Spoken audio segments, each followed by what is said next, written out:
el 26 de septiembre de 1960 se desarrolló el primer debate presidencial televisado. Fue para la presidencia de los Estados Unidos entre John Fitzgerald Kennedy y Richard Nixon. A partir de acá comenzó la denominada Guerra de las Imágenes. Esto es, lo que refleja la televisión para el electorado no es tanto el contenido del mensaje, de las propuestas, sino lo que va a reflejar la imagen de cada uno de los candidatos. Y en esto Kennedy era imbatible. Por eso se dice que tras este debate quedó asegurado que ganaría las elecciones que lo llevarían a convertirse no solo en el 45º presidente de los Estados Unidos, sino también en el primer presidente católico de ese país. En sede nacional, aquí en el Perú, fue en las elecciones presidenciales de 1980 que aparecen las empresas encuestadoras con el denominado flash electoral. Esto es, terminado inmediatamente el acto de sufragio, sacan un adelanto, una encuesta de lo que ha debido ser el resultado final. Y a decir verdad, muy pocas veces se equivocan y si lo hacen, el margen es mínimo. Atención.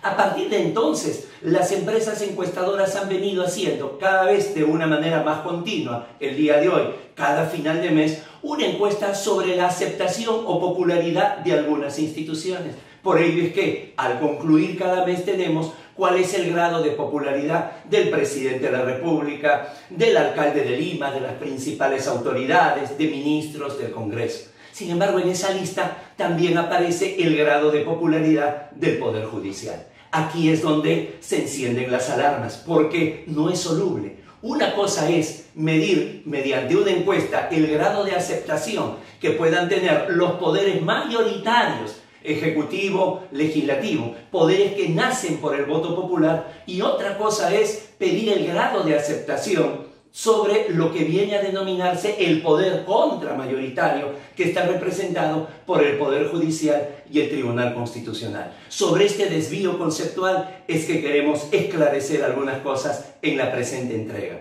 Soy Guido Aguila Grado y este es el programa 166 de Tribuna Constitucional. El poder contramayoritario. No olvide suscribirse, no olvide hacer crecer esta familia que se llama Tribuna Constitucional. Sean todos bienvenidos.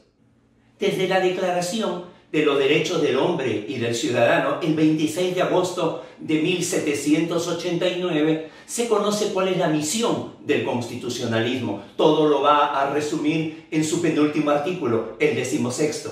Una sociedad en la que la garantía de los derechos no está asegurada, ni la separación de poderes determinada, no tiene constitución. Entonces, son estas dos preocupaciones las que han llevado ya a este más que bicentenario constitucionalismo a desarrollarse. Sobre todo, la parte referente en sus inicios al control del poder, esto es, teníamos el poder ejecutivo, el poder legislativo y el poder judicial. Por ello la Constitución debía decir qué puede hacer cada uno y qué no puede hacer. Sin embargo, por su propia naturaleza, el texto constitucional tiene múltiples conceptos jurídicos indeterminados.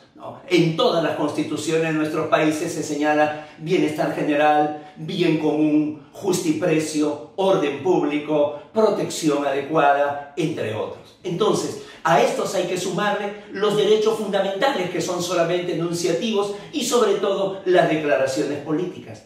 Entonces siempre se pensó, o desde un inicio, que era el poder ejecutivo y el poder legislativo, porque tenían justamente un origen popular, lo que se llama una legitimidad democrática directa. La población los elegía a ellos, quienes eran los llamados definitivamente a poder interpretar o a poder darle contenido o delimitar definitivamente estos conceptos. Y solamente cuando surgiera un impasse, solamente cuando existiera un nudo que no podía desatarse, se tendría que recurrir al Poder Judicial. ¿Por qué? Porque el Poder Judicial tenía una legitimidad democrática indirecta. Si los dos primeros, ejecutivo y legislativo, que son los predominantes, que son los que generan sistemas presidenciales y sistemas parlamentaristas, son los llamados poderes mayoritarios, el Poder Judicial está para el contrapeso. Y al no tener elección popular, entonces viene a ser el poder contramayoritario. Eso justificaría el control difuso de las normas. Eso justificaría la denominada judicial review. De tal forma que este poder contramayoritario fue conceptualizado como el freno, como el límite a los excesos que podían llegar los poderes mayoritarios.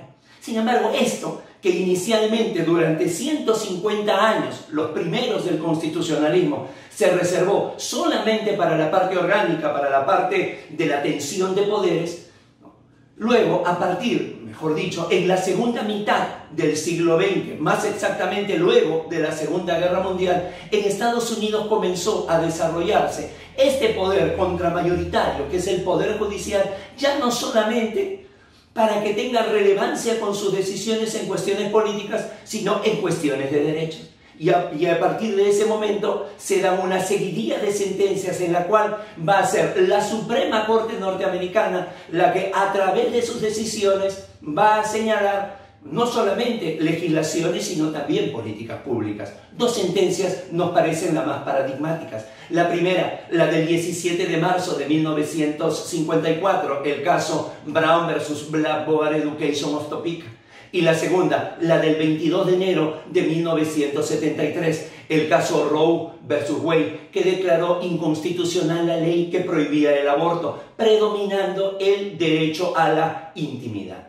Todo esto que ha comenzado a ser un debate, que algunos califican esto de olor a naftalina, porque dicen ya hay que acabarlo, ¿hasta cuándo vamos a continuar con este debate? Nos parece que no es así. Nosotros nos permitimos discrepar, porque este debate de hasta dónde llega este poder contramayoritario, este poder que en un origen, insisto, era solamente para que pueda terciar cuando exista una tensión de poder, al trasladarse a los derechos, vienen una serie de preguntas que hasta ahora no encuentran respuesta.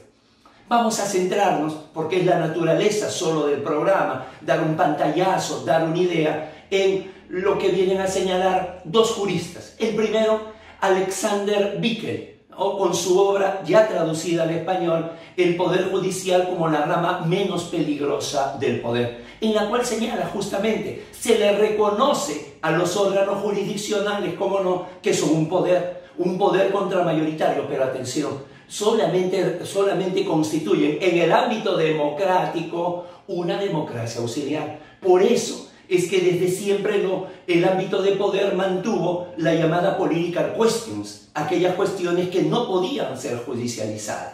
Y el otro, seguramente el de mayor fuerza, inclusive lo hemos tratado ya en el programa número 57 de Tribuna Constitucional, es Jeremy Waldron. Su obra Derechos y Desacuerdos, también traducida al español, en la cual él muestra no solamente su desacuerdo con la Judicial Review, sino es absolutamente contrario y tiene sus razones a que a través de sentencias los órganos de cierre, las Supremas Cortes, las Cortes Constitucionales, los Tribunales Constitucionales, los órganos de cierre pasen a decidir asuntos que se han tenido que decidir por el poder mayoritario. Y entonces él es atacado con dos argumentos. Primero, que su teoría muestra una suerte de desprecio, de despreocupación por la suerte de los derechos. Entonces ahí es donde Waldron contesta, no es así, porque si estamos en una democracia, el derecho de los derechos, el primero de los derechos, necesariamente tiene que ser el derecho de participación. Y si valoramos ese derecho de participación, las grandes decisiones tienen que estar en los poderes mayoritarios, tienen que nacer o del Ejecutivo o del Legislativo. Y la segunda tesis, digamos, contra su teoría, dice, muy bien, entonces lo que tú estás señalando es que los derechos quedan absolutamente a merced de los poderes mayoritarios. A lo que Waldron dice, ¿y qué es lo que hacen los tribunales y las Supremas Cortes en una sentencia si no es la dictadura de la mayoría? Es decir, ¿cómo van a decidir sobre matrimonio igualitario, sobre pueblos indígenas, sobre paridad en las listas, sobre el tema de los inmigrantes, si la votación es 5 contra 4, 6 contra 3? Finalmente eso también es una dictadura de la mayoría, pero ellos no han sido elegidos para eso. Es decir, dentro de una democracia, volvemos nuevamente a la Declaración de los Derechos del Hombre y del Ciudadano, están para resolver los conflictos intersubjetivos de intereses y solamente los conflictos que se den entre los otros poderes. Pero no le podemos dar la posibilidad que realicen lo que realizan otros poderes. Esto también ha sido tratado ya a nivel latinoamericano por Carlos Santiagonino, quien señalaba que para tener este desarrollo del equilibrio de los poderes, una de las cosas que se debía tener era la imparcialidad. Y nos señalaba que este tema sobre legislar en ámbitos tan sensibles, a veces tan contradictorios, que levantan tantas pasiones, él decía, esto tiene que ser un acto deliberativo, y un acto deliberativo inclusivo. Eso solamente se puede dar en el Congreso. No puede darse a un nivel de un tribunal porque ahí más bien es excluyente. Ahí más bien se corre el riesgo, no siempre se da, pero se corre el riesgo de que la moral de uno de los magistrados, ¿no?, por su decisión, si es que alcanza mayoría, se convierta en la moral pública. Un tema absolutamente provocador. ¿Cuál es el límite de este poder contramayoritario? Tema para investigación, tema para debate, tema para tesis, tema para seguir creciendo en la academia y luego podamos instalarlo en nuestra realidad. Punto final a la presente entrega de Tribuna Constitucional. Muchísimas gracias por su tiempo. Un fuerte abrazo a todos.